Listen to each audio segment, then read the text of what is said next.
Hello बच्चों, मैंने आपसे प्रॉमिस किया था कि मैं आऊँगा लाइव। ठीक है, और मैं लाइव आ रहा हूँ। चलो अब फटाफट से पेपर डिस्कस कर लेते हैं और पेपर भी आपको दिखा देते हैं। पेपर मेरे पास होगा भी यहाँ पर। व्हाट्सअप कहाँ है? व्हाट्सअप पे मैंने लिया था पेपर। हाफ स्क्रीन पे आ जाएगा, हाफ स्क्रीन पे आ जाएगा। मैंने पेपर सॉल्व किया। ऐसा नहीं है किसी से कॉपी कर लिया, तो आपके प्रूफ के लिए आपको मालूम होना चाहिए कि सर आपके पेपर को कितना ध्यान से सॉल्व करता है। ठीक है, ये देख लो। चलो फटाफट से डिस्कस करते हैं। Question number 1। ओके, तो क्वेश्चन नंबर 1 आप देख सकते हैं। तो क्वेश्चन नंबर 1 देखो और सिंपल सा फटाफट सुन लो। डिस्प्लेसमेंट टाइम कर्व का स्लोप होता है वेलोसिटी। इसका पहला क्वेश्चन का जो आंसर आएगा वो आएगा फर्स्ट ऑप्शन। ठीक है, 1030/1045। नाउ सेकंड क्वेश्चन आता है lambda equals to h/p inversely proportional होगा। ओके, इनवर्सली प्रोपोर्शनल होगा। तो ये हो गया आपका सेकंड का फर्स्ट ऑप्शन। चलो थर्ड पे आओ। थर्ड अपन ने सॉल्व किया है। यस, थर्ड सॉल्व किया है। स्क्वायर लूप b इंटू ए इस तरह से रखा हुआ है, मैग्नेटिक फील्ड इधर से गुजर रहा है, तो b इंटू ए निकालना है। बाकी तो सब फालतू डाटा दे रखे हैं, रेजिस्टेंस का कोई मतलब नहीं है यहाँ पर। Third option. अच्छा, पेपर कोड चल रहा है R3। ठीक है, और अब आ जाओ फोर्थ क्वेश्चन। फोर्थ अगले पेज पर है। अगला पेज पर जाएगा लाइक दिस। फोर्थ है क्या इसमें? नहीं है। फोर्थ कहाँ है? ये फोर्थ, ये रहा। चलो फोर्थ पे चलते हैं। फोर्थ के अंदर आपको दे रखा है हाफ वेव। हाफ वेव में कहता आधी कट जाती है, फ्रीक्वेंसी वही रहती है यार, चेंज तो वहीं से होगा, कोई दिक्कत नहीं। सेम आंसर फोर्थ का 4। Fifth, the angle between the electric field lines 90 notes में है आपके जिन बच्चों को मैंने पढ़ाया उनके नोट्स में है। इक्विपोटेंशियल सरफेस और इलेक्ट्रिक फील्ड के बीच में कितना एंगल होता है? 90। ठीक है, एग्जाम्पल्स भी क्लास में किए हैं। सिक्स्थ न्यूमेरिकल बेस्ड है। सिक्स के अंदर आप देखो C/√, के अंदर mu R epsilon R medium dependency होता है। आपको एनसीईआरटी में फॉर्मूला मिल जाएगा इसका। सेवंथ, चलो सेवंथ पे चलते हैं। सेवंथ क्या है? अरे यार सेवंथ लाइक दिस। हाँ, अरे मोमेंटम कंजर्वेशन। एक पार्टिकल इधर गया, एक पार्टिकल इधर गया, दोनों परपेंडिकुलर गए ना? यस, परपेंडिकुलर गए। तो मैंने मान लिया 2m और m। ठीक है, तो 2mv उनका रिजल्टेंट 2√2v 90 एंगल पर। याद करो मेरे बच्चे, याद करो 90 एंगल पर रिजल्टेंट सेम वेक्टर से कितना होता है? √2 टाइम्स, राइट? तो 2√2v को इक्वल कर दो m इंटू v से, v डैश से, तो आपका m से m कट जाएगा, तो आपका 2√2 आ जाएगा। सेवंथ का फोर्थ ऑप्शन मैंने रफ कर रखा है थोड़ा सा, तो उसको लिमिट कर लेना। Eighth, dimension base. बच्चों मैंने कितनी बार तुमको डायमेंशन याद करवाई है, राइट? तो जिनको याद थी, मैंने कहा भी था कुछ डायमेंशन तो याद करके जाओ। ओके, तो आ जाओ अब आप एट्थ पर। ठीक है, एट्थ क्वेश्चन ये रहा। चलो एट्थ,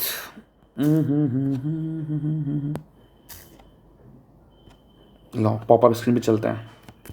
पॉपअप स्क्रीन सही रहती है। साइड में अरुण सर, साइड में हो जाओ। तो एट्थ के अंदर आपका आ गया F/I², LB/I, थर्ड ऑप्शन। वैसे जिस तरह से आपको कैलकुलेट करना है कैलकुलेट कर सकते हो, डायमेंशन बेस्ड क्वेश्चन है। सेल्फ इंडक्टेंस का आंसर है। चलो नाइन्थ पे आओ। नाइन्थ पे आ जाओ। नाइन्थ में अरे यार मास निकालना है, सेंटर ऑफ मास की पोजीशन m2, जिससे निकालते हो उसको छोड़कर m2 into length upon m1 plus m2, 20/3, third option. Ninth के बाद टेंथ पे आओ। टेंथ अगले पेज पे गया और छोटा करो। टेंथ कहाँ है? Tenth this one. टेंथ बेटा मेरे नोट्स, मेरे जो मैंने 60 क्वेश्चंस बनाए थे उसके अंदर है ये क्वेश्चन। मैंने ब्रूस्टर एंगल पर एक क्वेश्चन लिया था, mu equals to tan phi, और म्यू इक्वल tan phi के अंदर आप देखो ध्यान से, यहां पर म्यू और tan phi इक्वल दे रखा है। इसका मतलब ये है कि ये रिफ्लेक्टेड और रिफ्रैक्टेड के बीच में एंगल कितना बनेगा? 90। सिंपल।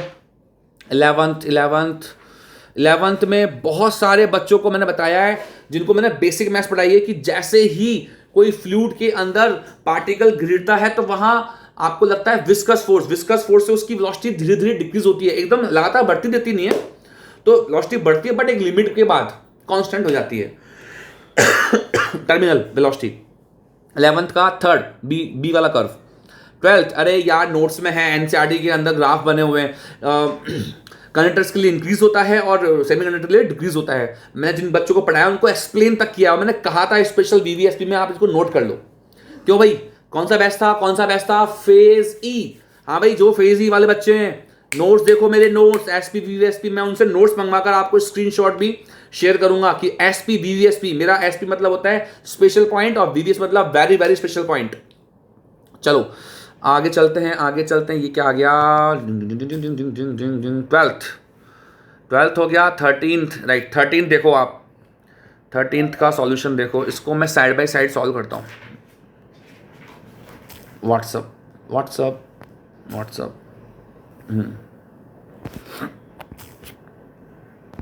13th, राइट, 13th आप यहाँ देखो और 13th का सॉल्यूशन यहाँ देखो।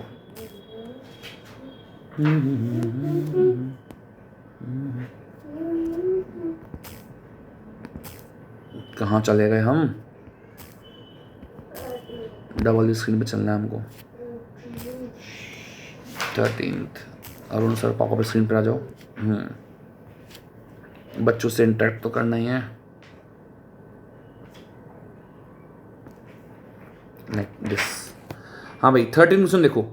13 देख लिया आपने, राइट। क्या 13 के अंदर भाई v इक्वल टू के क्यू बाई आर आता है, जिसका r कम होगा उसका v ज्यादा होगा। Third option. 14th पे आइए, 14th पे। अरे यार इसको तो मैंने अभी एक वीडियो बनाया इसके ऊपर। मेरे कौन सा बेस्ट था? हाँ भाई ए फेज वालों, हाँ भाई ए फेज वालों, फ्रेशर बैच ए फेज वालों, लिखवाया था ना मैंने, कहा था मेरे नोट्स में से आएगा, बाहर से कुछ नहीं आएगा। आया कि नहीं आया? कम से कम 10-10 बार, और मैंने तो अपने पेपर में भी दिया है। 1, 3, 5, 7, 9 रेशियो। इतने कितने क्वेश्चंस कमाए इसके। 15th में, अरे यार ये तो देखो इनको तो आपको याद ही करना था कि एक्सरे और इनकी वेवलेंथ का ऑर्डर क्या होता है, ठीक है। इसको आप ऐसे भी देख सकते हो कि सबसे कम वेवलेंथ जो है एक्सरे की है, और मेरे ख्याल से डी ऑप्शन के अंदर फर्स्ट, डी के लिए फर्स्ट केवल 2 ऑप्शन में है, 3 ऑप्शन में है। ऐसे क्रॉस चेक करते हो। सबसे कम वेवलेंथ है आपकी रेडियो वेव्स की, और सबसे ज्यादा वेवलेंथ, सॉरी सबसे कम वेवलेंथ होनी चाहिए एक्सरे की, और सबसे कम होनी चाहिए रेडियो वेव्स की, ठीक है। एक बार चेक कर लेना फटाफट से। और 16th क्वेश्चन आइए। 16th के अंदर, 16 कहाँ है? 16th कहाँ चले गया? पीछे की आगे है 16th, दिस वन, सोलेनॉइड, ठीक है। फॉर्मूला मैंने लिख रखा है mu not an I, solve करो आंसर मिल जाएगा। ओके, कौन सा ऑप्शन है? Third option. 17th देखिए फटाफट से। रेडियो वेव्स का रेडियो, अच्छा ratio of radius of gyration, right, तो होता है एक्सिस के रेस्पेक्ट में 1/2 mr², डिस्क का, डिस्क की ना ये, हाँ, और डायमीटर के रेस्पेक्ट में होता है 1/4, तो उसका अंडर रूट ले लो, आ जाएगा आंसर। 17 का थर्ड। 18th देखो भाई फटाफट से। सो बबल, प्रेशर, सो बबल एक्सपेंड हो रहा है, तो रेडियस बढ़ेगी, तो प्रेशर डिफरेंस कम होना चाहिए, मतलब इनसाइड प्रेशर कम होना चाहिए। 19th देखो फटाफट से। 19th के अंदर electric lift, okay, electric lift जा रही है ऊपर, तो हो गया आपका, एक तो हो गया 20,000 वेट, और उसका एक फोर्स और बढ़ा लो यहां पर,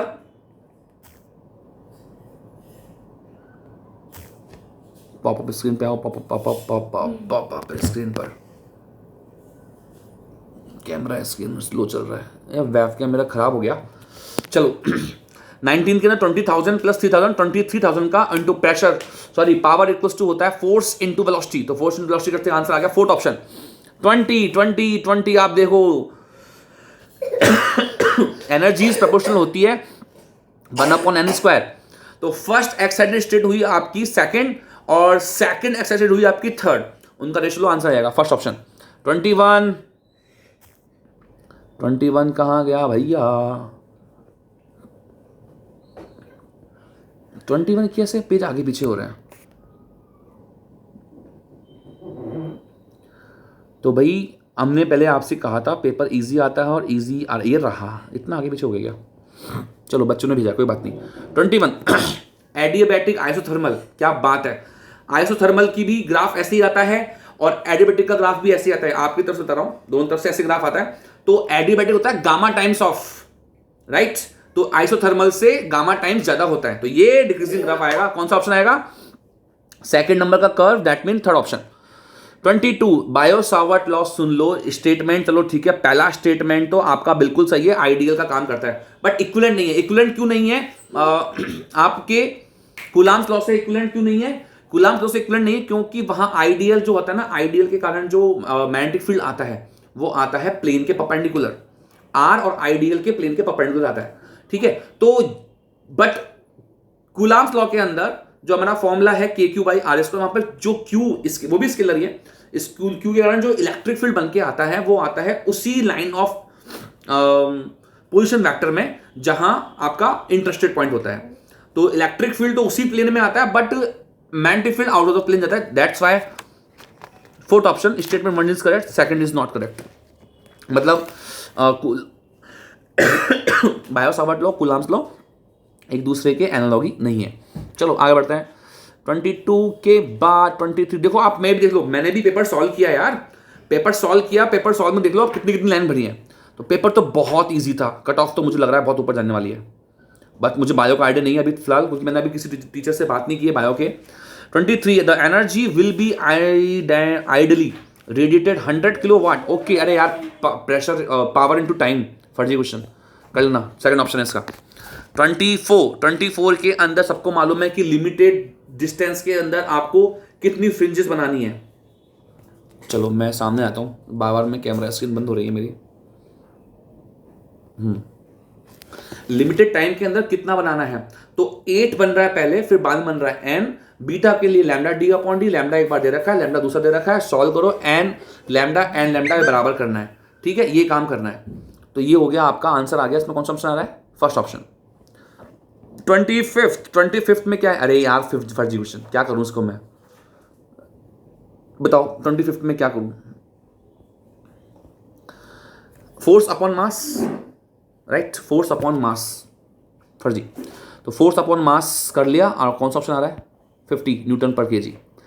और 26 में, अरे भाई ये देखो, ये मैंने आपको एक मिनट मैं देख ही लेता हूं, मैंने वीडियो बना रखा है, और 50 नंबर के क्वेश्चन से लेकर आई थिंक सो 51, 52, 53 में से कोई एक होना चाहिए।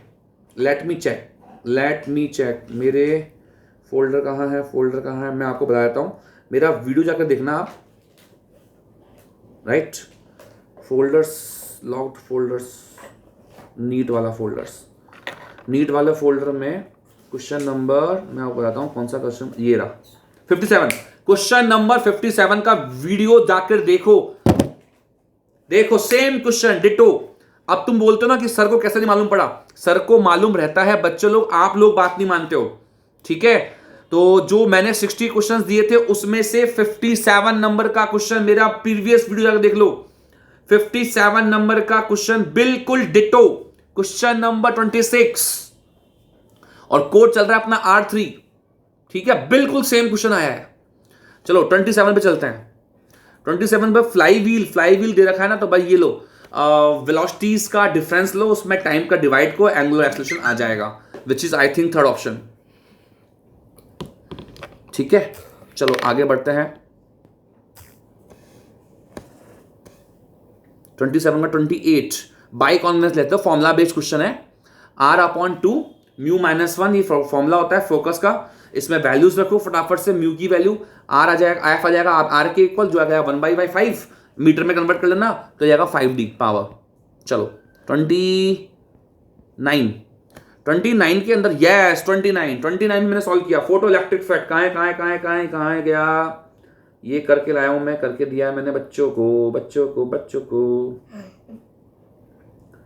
फोटो इलेक्ट्रिक इफेक्ट दिया है मैंने बच्चों को। कौन सा क्वेश्चन दिया था? यहां पर होना चाहिए, दिस वन, क्वेश्चन नंबर 52 देखिए बेटा, क्वेश्चन नंबर 52 देखिए। मैंने उस दिन आपको कहा भी था कि ये ऐसा क्वेश्चन आ सकता है, बिल्कुल सेम।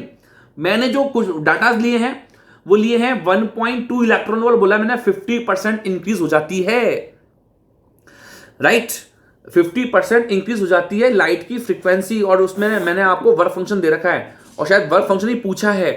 सेम क्वेश्चन, दो इक्वेशन बनाकर सॉल्व किया, यहां देख लो 29 बिल्कुल सेम। क्वेश्चन नंबर 52 मेरे प्रीवियस वीडियो जाकर देखो, एग्जैक्टली इसका ऑप्शन आ रहा है, फर्स्ट ऑप्शन आ रहा है, ठीक है, चलो आगे बढ़ते हैं। क्वेश्चन नंबर 30 कहाँ भैया, अगले पे चलना पड़ेगा। 30 ये रहा 30। हाँ भाई 30 के अंदर आप ध्यान से देखना, 30 के अंदर आपको पी टाइप पीएन जंक्शन दे रखा है। तो पहला जो सर्किट है वो आपका फॉरवर्ड बायस है, दोनों की दोनों, ठीक है, ये दोनों फॉरवर्ड बायस है, देख लो फर्स्ट वाले को। और सी को देखो, सी में भी आपका दोनों रिवर्स बायस है। तो फर्स्ट और थर्ड सर्किट जो है ए और सी, दोनों के अंदर इक्वल पोटेंशियल ड्रॉप होना चाहिए भाई। यदि आइडियल है तो पी टाइप और एन टाइप जब रिवर्स बायस में थर्ड वाले में, तो दोनों में 0-0 होना चाहिए, और फॉरवर्ड बायस में तो जो भी होगा वो सेम होगा। बट बी जो है उसमें एक फॉरवर्ड एक रिवर्स, तो फॉरवर्ड बायस जब रिवर्स बायस हो जाएगा तो करंट फ्लो होने देगा नहीं, राइट। जब फॉरवर्ड बायस हो जाएगा, सॉरी रिवर्स बायस हो जाएगा, एक पीएन डायोड, तो वो होने देगा नहीं करंट फ्लो। तो मेरे ख्याल से बी तो नहीं होगा, ए और सी होना चाहिए डेफिनेटली। ओके चलो आगे बढ़ते हैं। 30 के बाद 31 क्या है 31, राइट, ये सॉल्व कर रखा, ये देखो 31। 31 के क्या करना है, energy equals to power into time. Power आपकी होती है I²R से भी कर सकते हो, V²/R, क्योंकि V² यहाँ पे पैरेलल दे रखा है, ध्यान से देखो यहां पर आपको दे रखा है पैरेलल। तो पैरेलल दे रखा है तो आपका V constant, time constant equal time बोल रखा है उसने, तो E प्रोपोर्शनल होगा 1/R। R का जो रेशियो है 1/2 है, तो एनर्जी का रेशियो होगा 2:1, थर्ड ऑप्शन। चलो 32 के अंदर इनिशियल टेंशन, अबे टेंशन स्पीड, अच्छा ये भी शायद मैंने दिया था। एक मिनट चेक करने दो। वेव्स तो 30 क्वेश्चन के आसपास होना चाहिए। ये रहा बस गामा पी में किया था, V प्रोपोर्शनल √P मैंने गैसियस मीडियम में किया था, इसने आपका जो मीडियम किया है वो किया है आपका सॉलिड मीडियम, ठीक है, रिजिड मीडियम के अंदर किया है। मैं ये नहीं बोलूंगा बिल्कुल सेम आया, बट हाँ कुछ ऐसा ही आया। V प्रोपोर्शनल √T होता है टेंशन आपका ट्वाइस होगा, तो आ जाएगा आंसर √2/1, राइट। उसके बाद आ रहा 33 पे आओ। 33 में क्या पूछ, अरे यार कितना करोगे इसको यार, फर्जी। √2 टाइम्स ऑफ RMS, राइट। 34 पे आओ। 34 करंट डेंसिटी, यार J = I/A, या तो ऐसे कर लो, सिग्मा इंटू E होता है, सिग्मा जगह 1/ρ, और रो की वैल्यू RA/L होता है, E दे रखा है, सब वैल्यू रखो, सॉल्व करो, आंसर फर्स्ट ऑप्शन। आंसर की मैंने अलग से दे रखी है ना, उसको देख लेना एक बार, और यहां पर भी आप आंसर देख सकते हो, मैं साथ साथ चल रहा हूं। 35 में दे रखा है प्लेन, अरे यार क्लास नोट्स में बताया है, मेरे क्लास नोट्स में फेज ए के जितने भी स्टूडेंट सुन रहे हैं मेरी बात, सुन रहे हो ना, आपकी क्लास के नोट्स में हो रखे हैं ये सब चीजें, राइट। एक मिनट में सामने आता हूं, और मेरे सैमसंग नोट्स कहां गए,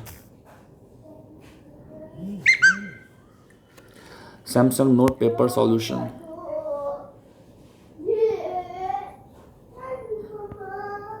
या तो 35 की बात चल रही थी। तो प्लेन एंगल, सॉलिड एंगल की भाई यूनिट्स तो होती हैं, it is been named as supplementary physical quantities, units तो होती है बट डायमेंशंस नहीं होती। नाउ 36 फेज ए वालों को मालूम है कि उन्होंने क्या क्या पढ़ा है, और मेरी बात सच हो रही है। मैंने कहा था मेरी क्लास नोट्स में से आएगा, क्लास नोट्स में से आ रहा है 36। हाँ भाई फेज ई वाले सुन लो भाई, फेज ई स्टूडेंट्स, आप मेरे क्लास नोट्स देखिए, उसमें लिखवा रखा है मैंने, जब भी व्हिटस्टोन ब्रिज के अंदर सेंसिटिविटी हाई देखी जाती है, तो देखी जाती है कि साहब जो रेजिस्टेंस का जो रेशियो होता है, ठीक है, दोनों साइड P/Q और X/Y, वो अप्रॉक्स बराबर होना चाहिए। एनसीईआरटी में ये लाइन लिखी हुई भी है, तो शुड बी अप्रोक्सीमेटली इक्वल, ठीक है। स्मॉल होंगे तो ऑब्वियस एरर्स कम आएगी प्रिसाइज वैल्यू के लिए। ये ऐसे क्वेश्चन तो बोर्ड्स में आ चुके हैं, सीबीएसई बोर्ड में कई बार क्वेश्चन आ चुका है ये। चलो हटाओ, 5 साल पहले मैंने ये बनाया भी था, और उसमें सीबीएसई बोर्ड में आया भी था, शायद 2017 की बात है, वहां पर भी जाकर देखना, मेरा एक वीडियो है 2017 का। यस, जब बॉस नाम ले दूं क्या, अलग पांडे सर का, अरे मैं नाम ले दिया जब अलग पांडे सर ने स्टार्ट किया था 2017 में, जब मैंने भी एक वीडियो बनाया था, आप जाकर देखो मेरा, शायद उसके 12,000 प्लस व्यूज हैं, उसमें भी मैंने ये क्वेश्चन सॉल्व कर रखा है। चलो 36 के बाद 37, अरे यार 37, ये तो मैंने कराया है एटम्स न्यूक्लियाई, कौन सा क्वेश्चन था, न्यूक्लियस 50 के आसपास होना चाहिए, ये रहा, ये देखो सेम क्वेश्चन डिट्टो, एक और आ गया क्वेश्चन नंबर 37 और मेरा क्वेश्चन 56। देखो 56 को जब मैं क्वेश्चन बना रहा था तो ये बात थी उस रात की जब मुझे मना कर दिया गया था कि नहीं आप पेपर मत बनाइए। मुझे साफ साफ मना किया गया था कि सर आप अपना पूरा फोकस ऑनलाइन क्लासेस में मत दीजिए, ऑफलाइन क्लासेस में दीजिए। तो मैंने क्या करा, एक दिन तो वेट किया, फिर मैंने एक दिन सारे, आप देखना 51 से लेकर 60 क्वेश्चन, सारे क्वेश्चन 10 क्वेश्चन लास्ट के एक साथ डाल दिए एक दिन में, और टाइमिंग देना वीडियो अपलोड की। टाइमिंग होगी रात की, मैंने रात को अपलोड किया, ठीक है, रात को शायद 1-2 बज रहे थे। तो उस समय मैंने इतना दिमाग लगा लगा क्वेश्चन बना रखे थे, मैंने कहा अपलोड तो करेंगे अपन, चाहे कुछ भी हो जाए, चाहे मेरी जॉब हाथ से चली जाए, कुछ भी हो जाए, लेकिन अपलोड तो करेंगे। और ये देखो आज फायदा उसका मिल गया। क्वेश्चन नंबर 56 आज से मैं लगभग 10 दिन पहले ये क्वेश्चन अपलोड कर चुका हूं एज इट इज क्वेश्चन। और ये कौन सा कोड था, कोड R3 के अंदर क्वेश्चन नंबर 37। मेरा जो क्वेश्चन था, calculate the mass number of the nucleus whose radius half. तो मैंने हाफ लिया था रेडियस, और मैंने एक एटॉमिक नंबर पूछा था। इसने क्या पूछा, इसने 2 रेडियस देकर आपसे उसका रेशियो पूछ लिया। तो कॉन्सेप्ट तो वो रहा R प्रोपोर्शनल A की पावर 1/3। अब बताओ क्या करे जाए, मास नंबर पर डिपेंडेंट। ठीक है, मैं मानता हूं क्वेश्चन इजी है, बहुत इजी क्वेश्चन आते हैं, बट ये दिखाना 10 दिन पहले कि बच्चा पढ़ लो, जो मैं क्वेश्चन दे रहा हूं उनमें से आएगा। 38 और ज्यादा क्वेश्चन नहीं बनाए। आपकी जो बड़ी बड़ी कोचिंग्स हैं उनमें बहुत सारे मेजर टेस्ट होते हैं, मैंने केवल एक टेस्ट बनाया 60 क्वेश्चंस, उसमें से 5-6 आ गए बिल्कुल सेम। चलो 37 के बाद 38। अरे यार अभी ये बात भी किसी टॉपिक पढ़ा रहा था मैं फेज ए वालों कि जब एक पर्टिकुलर वेलोसिटी को एक पर्टिकुलर पार्टिकल को फेंकते हो, बट उसने वर्टिकल से एंगल लिया है 60, तो एक कंपोनेंट कौन सा वाला, वर्टिकल, वो चेंज होगा बट हॉरिजॉन्टल फिक्स रहेगा। तो हाईएस्ट पॉइंट पर उसकी स्पीड कौन सी होगी, हॉरिजॉन्टल वाली। That mean 10 sin 60, right. 38 के बाद 38 का third option 39। Dimension based gravitational constant की तो मैंने याद करवा रखी है फेज ए वालों को। फेज ए वालों को तो रटवाई है ग्रेविटेशनल कांस्टेंट। क्यों भाई, याद है ना क्या बच्चों, ग्रेविटेशनल कांस्टेंट कितने 3 क्वेश्चन आए थे, मैंने कहा था कि इस बार भी आएगा। चलो 39 हो गया। 39 के बाद 40, एक बार 40 देख लो, ठीक है। तो मैं पेपर निकाल लेता हूं आपका। अच्छा ये इसमें बैक जा रहा है, इसमें जाना चाहिए था बैक।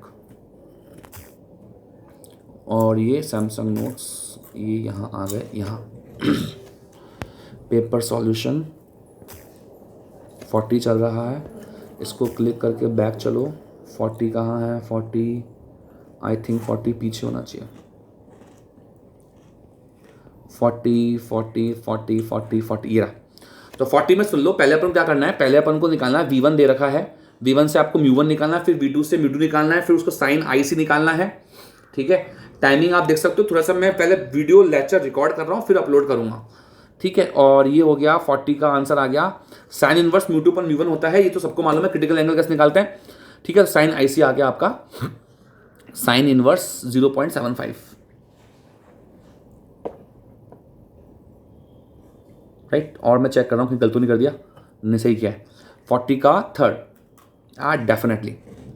चलो कुछ नया, क्योंकि क्या जल्दीबाजी में कई बार गड़बड़ हो जाती है।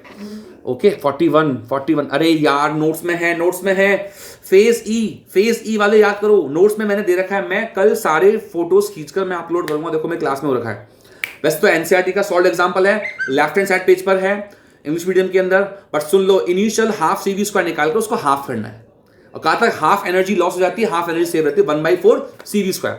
आंसर देख लो भैया, फोर्थ ऑप्शन 42 के अंदर क्या दिया है, राइट ये लो I = E/R, E = NB omega, NB omega upon R, N दे रखा है, B दे रखा है, A दे रखा है, ओमेगा दे रखा है, सॉल्व करो आंसर आ जाएगा 43। ये तो electric field due to dipole हो गया ना तरह से, और डाइपोल हो गया, डाइपोल का तो आपको मालूम ही फॉर्मूला, ठीक है, डाइपोल का तो फॉर्मूला आपको मालूम ही होना चाहिए। चलो तो E प्रोपोर्शनल 1/r³। नेक्स्ट 43 हो गया, फटाफट कितने ज़्यादा वीडियो लंबा हो रहा है। 43 के बाद 44 कहाँ गया, दिस वन, रेक्टेंगुलर एरिया। अच्छा ये तो सिग्निफिकेंट फिगर्स मेरी हर कॉपी में है, फेज ए वालों, फेज ए सिग्निफिकेंट फिगर्स, मैंने कहा था राउंडिंग ऑफ भी करना है इसके अंदर। तो बेटा देखो 55.3 के अंदर 3 सिग्निफिकेंट फिगर्स, 25 में 2, मल्टीप्लाई के अंदर हम लेते हैं minimum significant figures which is 2 के अंदर एक ही है, सॉल्व कुछ करना नहीं है। 44 का फर्स्ट ऑप्शन खत्म करो। 45 पेंडुलम दे रखे हैं, ये तो बहुत फेवरेट क्वेश्चन है, बहुत सारी शीट्स के अंदर मिल जाता है। लेंथ दे रखी, दोनों की लेंथ दे रखी है। क्या करना है आपको, टाइम पीरियड का फॉर्मूला देख लो यहाँ पर।